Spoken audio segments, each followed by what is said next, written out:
Sayang kumbang mencari makan, terbang seiring di tepi kali. Selamat datang saya ucapkan agar majlis direstui ilahi. Assalamualaikum warahmatullahi wabarakatuh kepada semua yang menyertai forum remaja pada hari ini.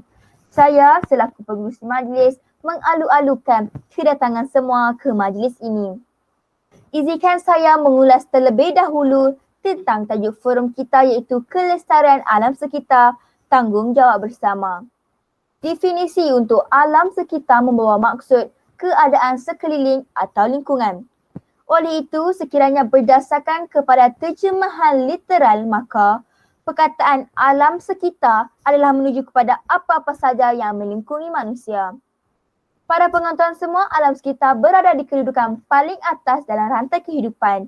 Hal ini demikian kerana alam sekitar memainkan peranan yang penting apabila menjadi tempat pembebasan oksigen serta pengumpulan karbon dioksida, dan ia juga menjadi tempat tinggal untuk hidupan flora dan fauna. Muntakir ini kita dapat melihat pelbagai masalah berkaitan tentang pencemaran alam sekitar. Definisi pencemaran menurut Kamus Dewan Bahasa dan Pustaka DBP mengatakan bahawa pencemaran adalah satu perbuatan yang mencemarkan kebersihan alam sekeliling dengan pengotoran alam. Maka sesuatu yang pada asalnya bersih dan dapat digunakan dengan baik dan selamat telah menjadi kotor dan mendatangkan mudarat apabila digunakan.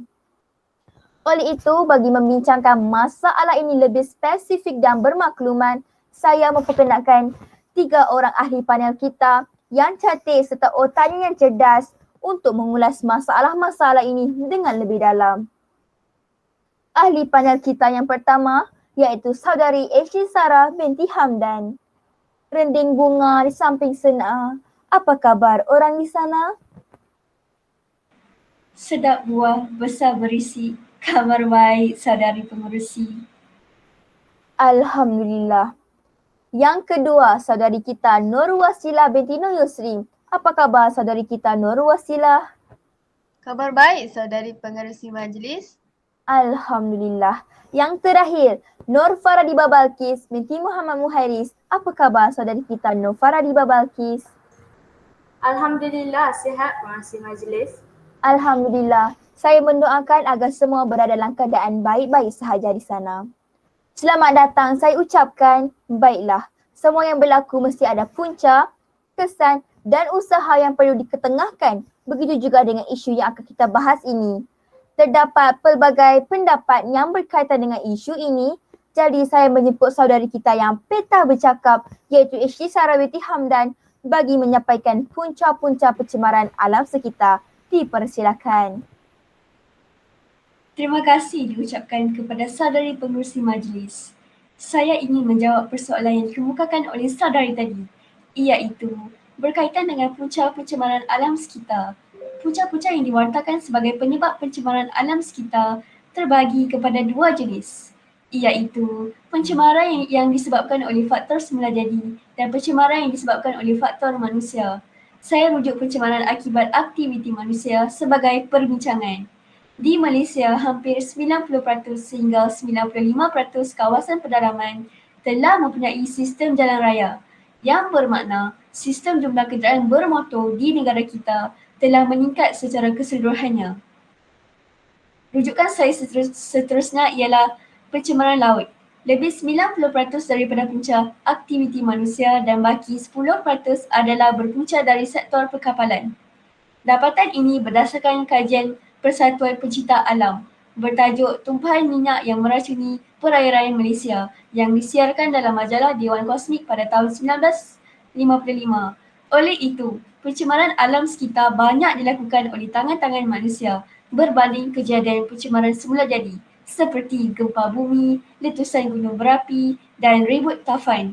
Seperti kata peribahasa, kerana nilah setitik rosak susu sebelanga. Masa sangat mencemari kita. Oleh itu, saya kembalikan kepada saudari pengurusi majlis kita yang cantik manis untuk meneruskan topik yang seterusnya. Terima kasih diucapkan kepada saudari kita Ashley Sarah binti Hamdan kerana membentangkan punca-punca yang berkaitan pencemaran alam sekitar. Jika diteliti memang benar, pencemaran alam sekitar banyak berlaku disebabkan fenomena semula jadi serta banyak juga dicetuskan dari tangan manusia sendiri. Selagi minda masyarakat tidak berubah, selagi itu masalah ini tidak akan diselesaikan. Bagi melihat sejauh mana fenomena buruk pencemaran ini, kita tujukan permasalahan ini kepada panel kita yang seterusnya, iaitu Saudari Nur Wasilah binti Nur Yusri untuk menyatakan kesan yang berlaku terhadap alam sekitar. Silakan. Terima kasih saudari pengerusi majlis. Izinkan saya menjawab persoalan saudari. Antara kesan pencemaran alam sekitar sehingga menjejaskan kelestarian alam sekitar ialah boleh menjejaskan habitat flora dan fauna. Hal ini demikian kerana alam sekitar dapat dikaitkan dengan suasana di sekeliling kita seperti haiwan dan tumbuhan. Bumi serta seluruh flora dan fauna hanya pinjaman kepada manusia zaman sekarang dan diwariskan kepada anak-anak cucunya. Bahan-bahan tercemar seperti sulfur dioksida yang terlepas ke udara oleh kenderaan akan menyebabkan penghadaman makanan haiwan terjejas. Hal ini menyebabkan haiwan-haiwan kehilangan nyawa kerana bahan-bahan toksik ini telah diserap ke dalam tubuh badan haiwan tersebut. Fauna atau tumbuhan juga mengalami nasib yang sama apabila nafsu manusia menguasai diri dan wang ringgit menjadi raja, maka itulah yang dikatakan dengan hulu malang pangkal celaka dengan melakukan pembalakan haram. Perbuatan ini menyebabkan banyak tumbuhan yang mati dan mengurangkan sumber oksigen kepada manusia. Oleh itu, menjejaskan habitat flora dan fauna merupakan kesan pencemaran alam sekitar sehingga menjejaskan kelestarian alam sekitar. Sekian sahaja daripada saya. Kini saya serahkan kembali kepada saudari pengerusi majlis. Terima kasih diucapkan kepada Saudari Wasilah di atas pendapat tadi. Nampaknya kesan pencemaran ini bukanlah sekadar masalah yang kecil, tetapi ini telah melibatkan kepupusan flora dan fauna. Hal seperti ini tidak boleh kita ambil mudah, malah perlu selesaikan masalah ini dengan segera. Oleh itu, saya menjemput saudari kita yang tinggi keyakinan dirinya, iaitu Nur Faradiba Balkis, untuk memberi pendapat tentang usaha-usaha yang akan dilakukan bagi melestarikan kembali alam sekitar. Silakan. Saya pengerusi majlis, saya akan menerangkan usaha-usaha untuk melestarikan alam sekitar.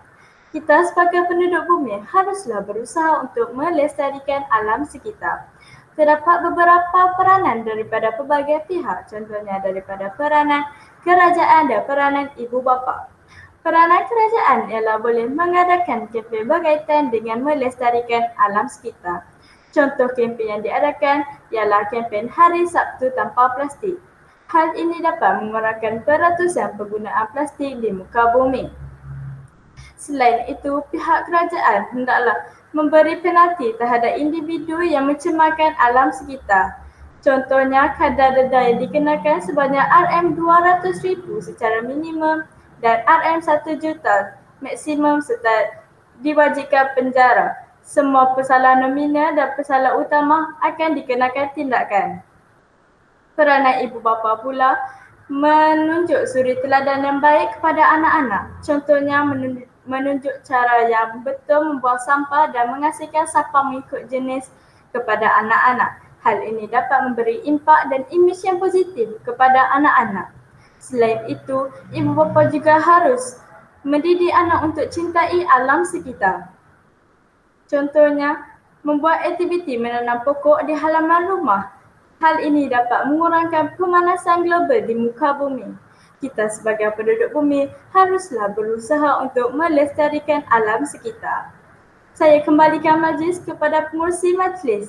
Terima kasih. Terima kasih diucapkan kepada Saudari Nur Faradiba Balkis atas pendapat tentang usaha-usaha untuk mengembalikan kelestarian alam sekitar. Harapan saya agar pihak masyarakat memberi sokongan terhadap usaha-usaha yang diberikan oleh ibu bapa dan juga kerajaan. Demikianlah pandangan-pandangan dari para panel kita tentang masalah ini. Semoga segala maklumat yang diperoleh dalam majlis ini dapat memberi kesedaran kepada kita. Yang dapat disimpulkan dari semua pandangan ini adalah kesedaran masyarakat amatlah penting untuk mengurangkan berlakunya masalah yang akan mengancam nyawa. dan kehidupan bersama. Menghargai, memelihara dan memelihara merupakan tanggungjawab semua. Hal ini kerana kita semua hidup dalam satu bumi dan di bawah langit yang sama, malah kita hendaklah berusaha untuk membina kembali kehidupan yang lebih berkualiti, bersih, segar dan cantik bermula dengan menghargai dan memelihara alam sekitar. Bak kata pepatah, hendak 1000 daya, tak hendak 1000 upaya. Saya akhiri forum kita pada hari ini dengan serangkap pantun. Bunga dedap di atas para, anak dusun pasang pelita. Kalau tersilap tutur bicara, jemari disusun, maaf dipinta. Sekianlah perbincangan daripada kami. Saya sudahi dengan wabillahi taufiq wa hidayah. Wassalamualaikum warahmatullahi wabarakatuh.